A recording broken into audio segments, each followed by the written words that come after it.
જય સ્વામિનારાયણ. શ્રી સ્વામિનારાયણ ગુરુકુળ રાજકોટ સંસ્થાન આયોજિત SGIS ઓનલાઈન ગુરુકુળમાં વિદ્યાર્થી મિત્રો આપનું હાર્દિક સ્વાગત છે. હું RB સોનગરા. આજે આપને ભારતના રાજ્ય બંધારણ, એના ઘડતર અને એના લક્ષણો કયા પ્રકારે છે તેનો અભ્યાસ કરાવવાનો છું. તમે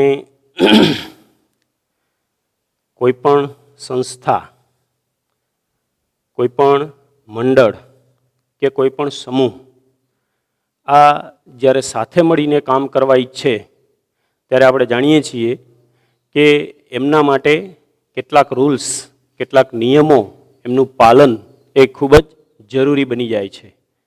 ત્યારે આવા સંજોગોની અંદર આવડી મોટી લોકશાહી એને ચલાવવા માટે જુદા જુદા નિયમોની જરૂર પડે, કાયદાઓની જરૂર પડે.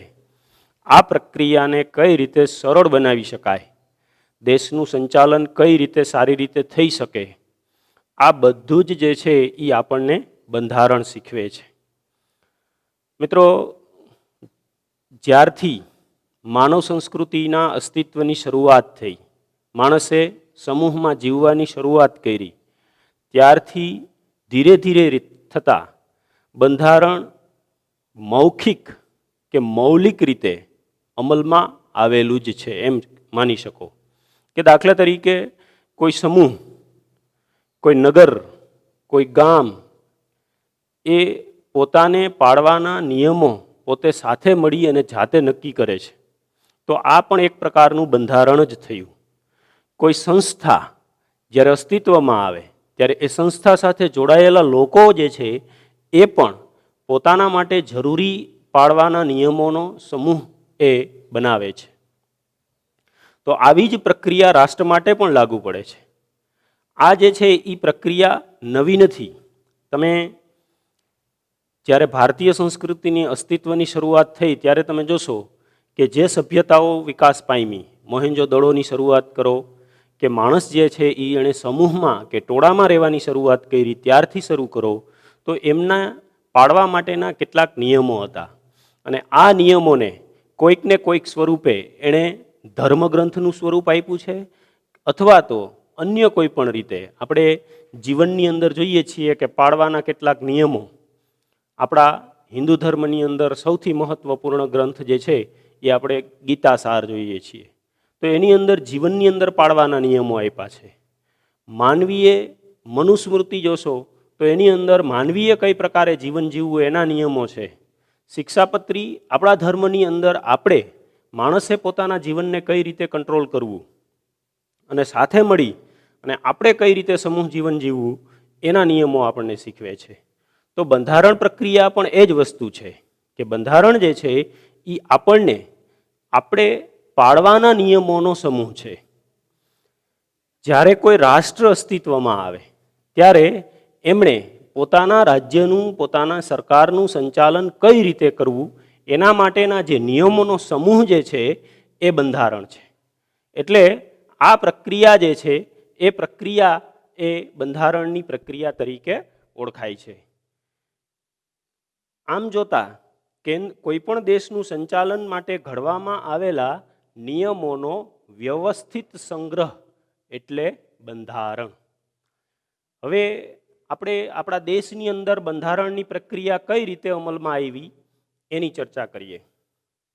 આપણે જાણીએ છીએ કે દેશને આઝાદી 15મી ઓગસ્ટ 1947ના દિવસે મળી.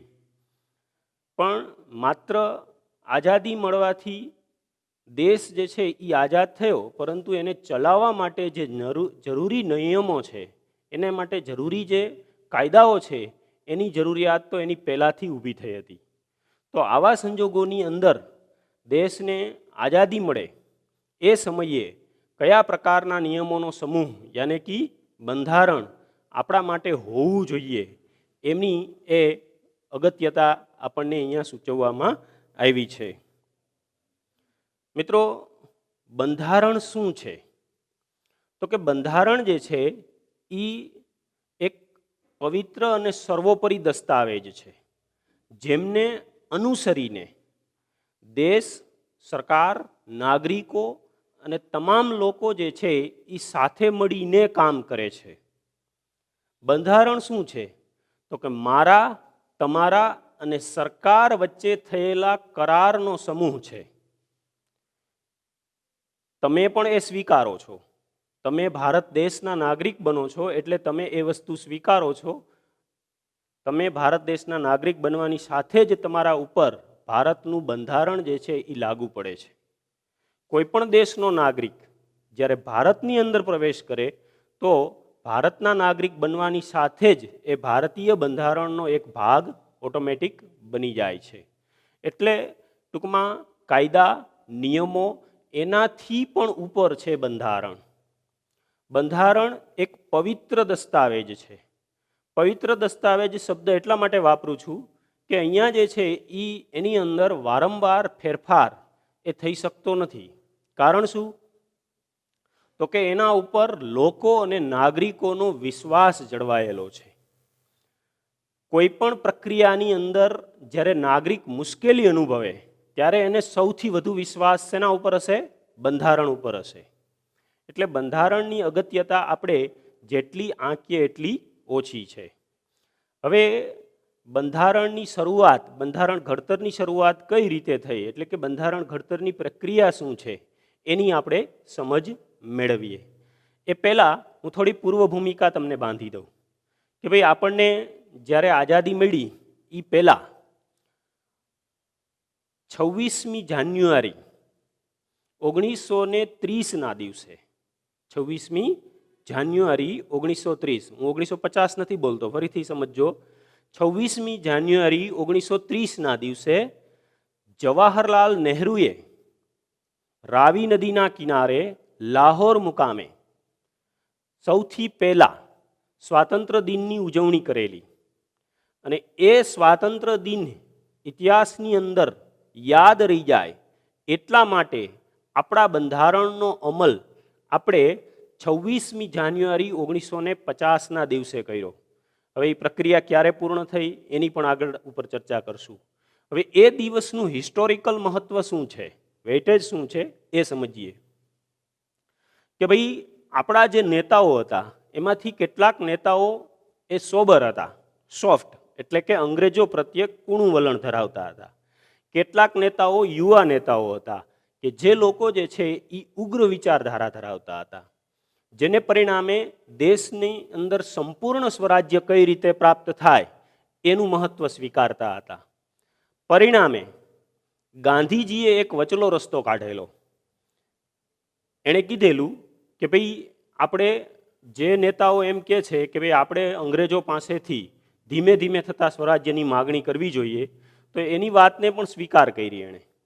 તો ડિસેમ્બર, ફરીથી સમજો, ડિસેમ્બર 1929 સુધી એવું સ્વીકારવામાં આવ્યું કે ડિસેમ્બર 1929 સુધી જો અંગ્રેજો ભારતને સાંસ્થાનિક સ્વરાજ્ય ન આપે તો જાન્યુઆરીથી પૂર્ણ સ્વરાજ્યની માગણી કરવી.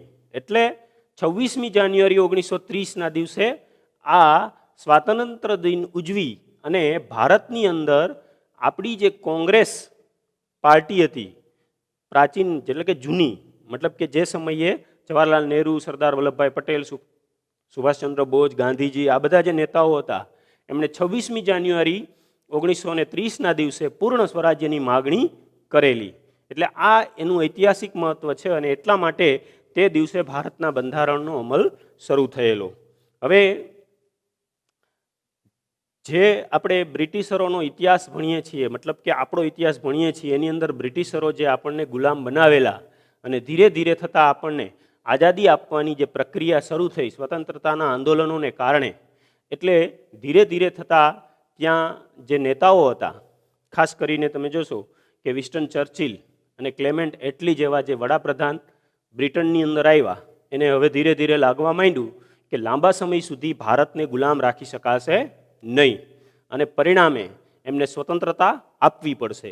તો આવા સંજોગોની અંદર 25મી માર્ચ 1946ના રોજ 3 કેબિનેટ સભ્યોનું એક કેબિનેટ મિશન ભારતની અંદર મોકલવામાં આવ્યું. Cabinet mission. હવે તમને એમ થશે કે કેબિનેટ મિશન એટલે શું? બરાબર.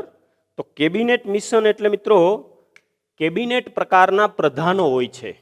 વડાપ્રધાનના પ્રધાનમંડળની અંદર કેબિનેટ પ્રકારના પ્રધાનો હોય છે.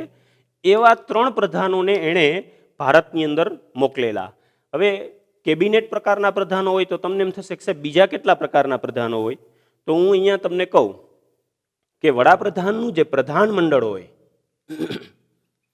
એ પ્રધાનમંડળની અંદર સૌથી ઇમ્પોર્ટન્ટ એટલે કે સૌથી અગત્યના જે પ્રધાનો હોય એ પ્રધાનોને કેબિનેટ કક્ષાનો દરજ્જો આપવામાં આવે.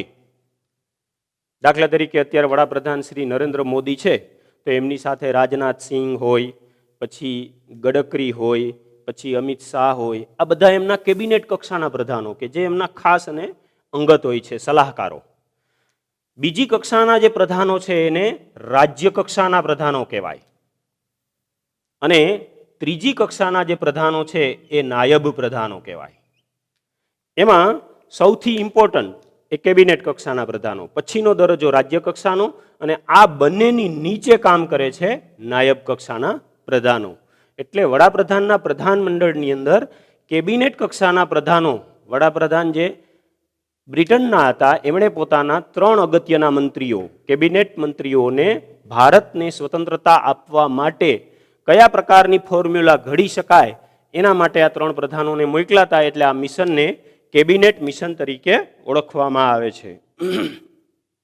અને આ મિશને ભારતની અંદર બંધારણ ઘડતર માટેનું માળખું તૈયાર કરી શકે એના માટે બંધારણ સભાની રચના કરી.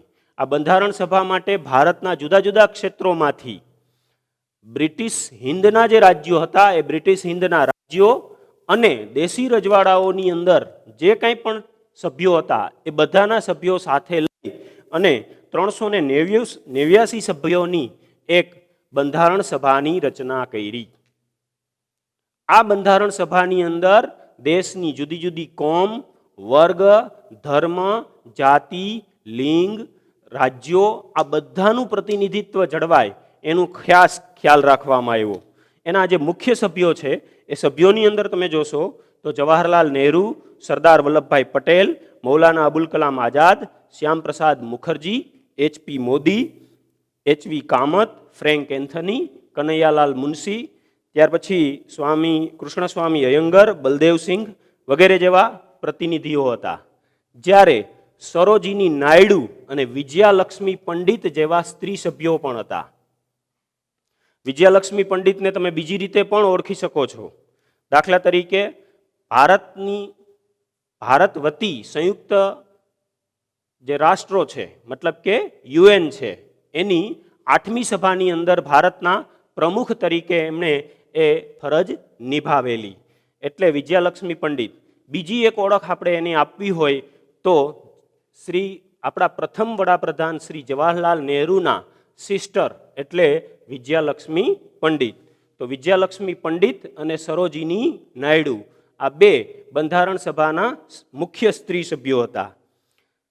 ડોક્ટર રાજેન્દ્ર પ્રસાદ એને બંધારણ સમિતિના પ્રમુખ, બંધારણ સભાના પ્રમુખ તરીકે નીમવામાં આવ્યા. ફરીથી સમજો, બંધારણ સભાના પ્રમુખ તરીકે ડોક્ટર રાજેન્દ્ર પ્રસાદ અને બંધારણ સમિતિના અધ્યક્ષ તરીકે ડોક્ટર બાબા સાહેબ આંબેડકર યાની કે ભીમરાવ આંબેડકર. ફરીથી સમજો, બંધારણ સભાના પ્રમુખ ડોક્ટર રાજેન્દ્ર પ્રસાદ, જ્યારે બંધારણ સમિતિના અધ્યક્ષ ડોક્ટર ભીમરાવ આંબેડકર. યાની કે જે કાયદાની ખરડા સમિતિ હતી એ ખરડા સમિતિની અંદર મુખ્ય વ્યક્તિ ડોક્ટર ભીમરાવ આંબેડકર.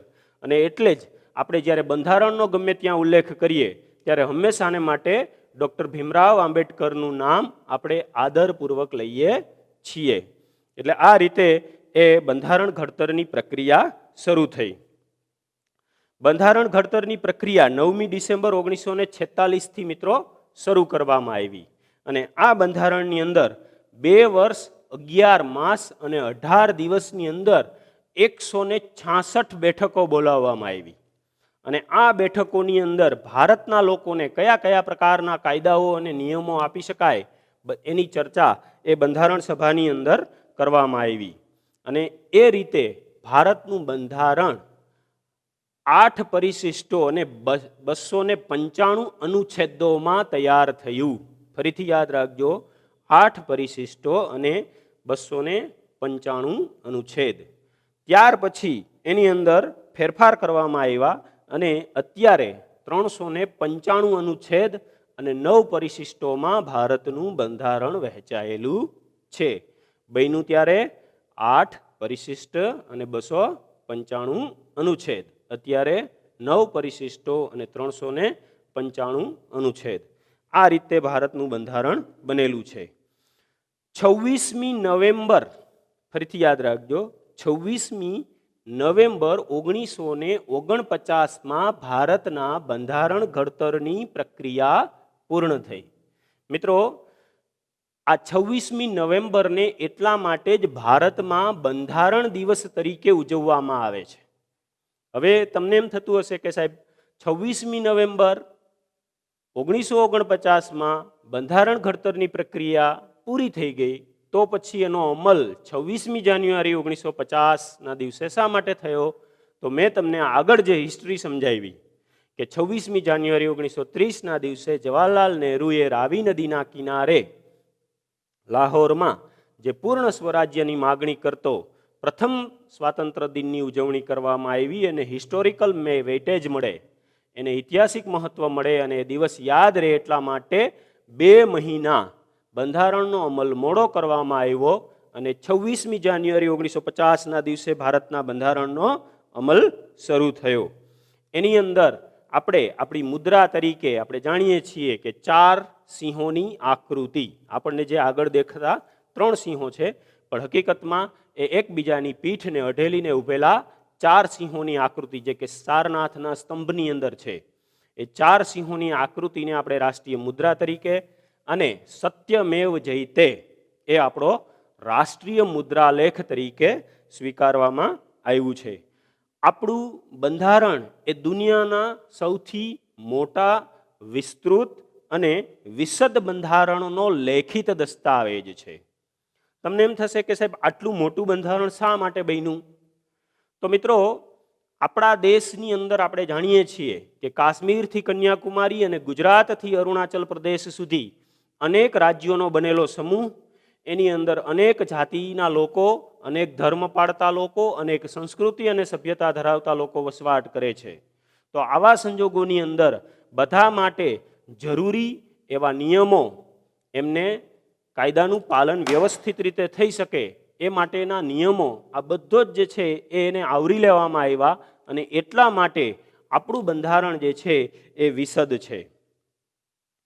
હવે મિત્રો, આપણે ચર્ચા કરશું બંધારણની શરૂઆત. હવે બંધારણની જે શરૂઆત છે, બંધારણની શરૂઆત જે છે એ આમુખથી થાય છે. આપણે દેશી ભાષામાં અથવા તો આપણે પુસ્તકની સમજ કેળવીએ છીએ ત્યારે બંધારણ, કોઈ પણ પુસ્તક હોય તો એ પુસ્તકની અંદર શું હોય? પ્રસ્તાવના હોય. આ બંધારણની શરૂઆત આમુખથી થાય છે. હવે આમુખ શું છે? તો કે બંધારણનો સાર છે, બંધારણનો અર્ક છે આમુખ. બંધારણની અંદર કોઈ પણ અનુચ્છેદ કે પરિશિષ્ટની અંદર ક્યારેક અર્થઘટનની પ્રક્રિયામાં કોઈ ગૂંચવાડો ઊભો થાય તો એના સ્પષ્ટ હેતુઓ આપણને આમુખ બતાવે છે કે ભાઈ રાષ્ટ્રને કઈ તરફ લઈ જવાનું છે, એનો દિશા નિર્દેશ આપણને આમુખ બતાવે છે. એટલે આમુખ એ માત્ર પ્રસ્તાવના નથી, પરંતુ એક દિશા નિર્દેશ, રાષ્ટ્રને કઈ તરફ લઈ જવું એનું માર્ગદર્શન પૂરું પાડે છે. એટલે આમુખની જે છે એ આપણા બંધારણની શરૂઆતનું ખૂબ જ મહત્વનો કહી શકાય તેવો ભાગ છે. કોઈ પણ કાયદાકીય ગૂંચ ઊભી થાય, જજમેન્ટ, આપણે કોર્ટની અંદર જઈએ ત્યારે કોઈ પણ નિર્ણય કે ચુકાદો આપવાનો હોય એવા સંજોગોની અંદર, અથવા જ્યારે રાષ્ટ્રપતિ કોઈ કાયદાકીય અર્થઘટનની પ્રક્રિયાની જરૂરિયાત ઊભી થાય ત્યારે પણ આમુખનો સહારો લે છે. શું છે આ આમુખની અંદર? તો કે સૌથી પહેલી વસ્તુ કે અમે ભારતના લોકો, આમુખની અંદર જે બાબત બતાવવામાં આવી છે કે અમે ભારતના લોકો એટલે કાશ્મીરથી કન્યાકુમારી અને ગુજરાતથી અરુણાચલ પ્રદેશ સુધી ભારતની અંદર વસવાટ કરતો દરેક ભારતનો નાગરિક એને આ વસ્તુ સ્વીકારે છે. શું કહે છે કે ભારતને એક સાર્વભૌમ સમાજવાદી બિનસાંપ્રદાયિક લોકતંત્રાત્મક પ્રજાસત્તાક તરીકે સંસ્થાપિત કરવાનો હેતુ સ્વીકારીએ છીએ. સમાજવાદી અર્થતંત્ર. મિત્રો, સમાજવાદી અર્થતંત્ર એટલે શું? તો કે સમાજવાદી અર્થતંત્ર એટલે સામાજિક, આર્થિક અને રાજકીય ન્યાયની પ્રક્રિયાને સરળ બનાવવી, વર્ગભેદને નાબૂદ કરવો, દેશની અંદર ઊંચ નીચ, સામાજિક ઊંચ નીચના ભેદભાવો પણ ન હોવા જોઈએ, આર્થિક ઊંચ નીચનું પ્રમાણ પણ બહુ ન હોવું જોઈએ. આપણે ત્યાં હજી આ પ્રક્રિયાની અંદર આપણે જોઈએ એટલા સફળ થયા નથી. આપણે જાણીએ છીએ કે દેશની આવકનો મોટો હિસ્સો એ ઘણા બધા મુઠ્ઠીભર લોકો લઈ જાય છે કે જેમાં આવકનું પ્રમાણ વિશેષ છે, જ્યારે તળિયાના લોકોના ભાગે આવકનું ખૂબ જ ઓછું પ્રમાણ આવે છે. આ વસ્તુ શું સૂચવે છે? આર્થિક અસમાનતા સૂચવે છે. યાને કે હજી આપણે આર્થિક લોકશાહી સ્થાપિત કરી શક્યા નથી. ભલે બંધારણમાં આપણે એ વાતનો સ્વીકાર કર્યો કે અમે એક સમાજવાદી રાષ્ટ્રની સ્થાપના કરશું, પણ હજી સુધી આપણે એ ધ્યેયને પ્રાપ્ત કરી શક્યા નથી. ત્યાર પછી વિચાર, અભિવ્યક્તિ, માન્યતા, ધર્મ અને ઉપાસનાની સ્વતંત્રતાનો આપણે સ્વીકાર કર્યો છે. દેશનો દરેક નાગરિક પોતે ઈચ્છે તે પ્રકારે ધર્મ, ઉપાસના એનું આચરણ કરી શકે છે. કોઈ પણ વ્યક્તિને કોઈ પણ ધર્મ પાળવા માટે આપણે ફરજિયાત રીતે બાધ્ય કરતા નથી. અને દરેક વ્યક્તિને ભારત સરકાર અને ભારતનું બંધારણ સંપૂર્ણપણે સુરક્ષા આપવા માટે બંધાયેલું છે. બંધારણનો પોતાનો કોઈ ધર્મ નથી, બંધારણ કોઈ ધર્મને આધીન નથી, પરંતુ કોઈ પણ વ્યક્તિને કોઈ પણ ધર્મનું આચરણ કરતા ભારતનું બંધારણ રોકી શકતું નથી અને રોકતું પણ નથી. બંધારણની અંદર આપણે આ વાતનો સ્વીકાર કરવામાં આવ્યો છે. વ્યક્તિનું ગૌરવ, રાષ્ટ્રની એકતા અને અખંડિતતા સુદૃઢ કરે એવી બંધુતા વિકસાવવાની ભાવના પણ આપણે સ્વીકારેલી છે બંધારણના આમુખની અંદર. હંમેશાને માટે આપણી દરેક પ્રવૃત્તિ દેશની રાષ્ટ્રીય એકતા અને અખંડિતતા સાથે જોડાયેલી હશે.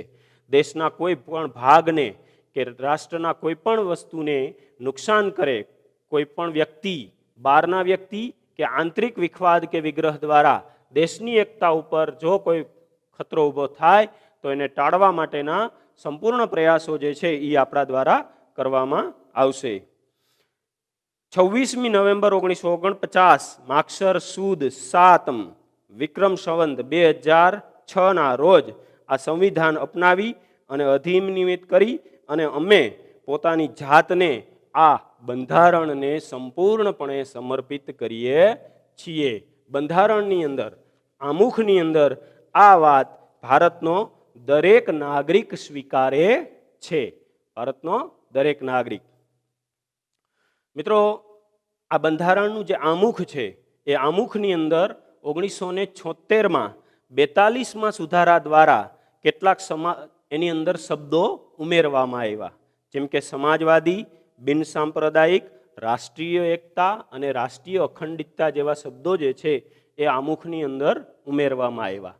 સમાજવાદી એટલે આપણે જાણીએ છીએ કે વર્ગભેદની નાબૂદી, બિનસાંપ્રદાયિકતા એટલે દેશની અંદર દરેક વ્યક્તિ કોઈ પણ ધર્મ પાળવા માટે સ્વતંત્ર હોય. દેશની એકતા અને અખંડિતતા તો તમે જાણો છો કે જે દેશની એકતાને જાળવી રાખે છે. એટલે આ રીતે બંધારણના આદર્શો, ધ્યેયો અને સિદ્ધાંતોને બંધારણનું આમુખ વાચા આપે છે અને બંધારણના ઉદ્દેશો થકી દેશનું કલ્યાણ રાજ્ય સ્થાપિત કરવાની ઉચ્ચ ભાવના સાથે ભારતનો બંધારણનું અમલ થાય એવો પરિચય આપણા બંધારણના ઘડવૈયાઓએ તેની અંદર આપ્યો છે. એટલે આ રીતે એ બંધારણના અર્થઘટનની પ્રક્રિયા, બંધારણના આમુખની શરૂઆત થાય છે. ફરીથી બંધારણનું મહત્વ, આમુખનું મહત્વ જરા આપણે જોઈ લઈએ તો બંધારણનું આમુખ જે છે એ ભારતના બંધારણને સમજવામાં, તેનું અર્થઘટન કરવામાં આપણને માર્ગદર્શન આપે છે. આદર્શ કાયદાઓનું ઘડતર કઈ રીતે કરવું તેનું સંપૂર્ણ માર્ગદર્શન જે છે એ પણ આપણને એમાંથી એટલે કે આમુખમાંથી મળે છે.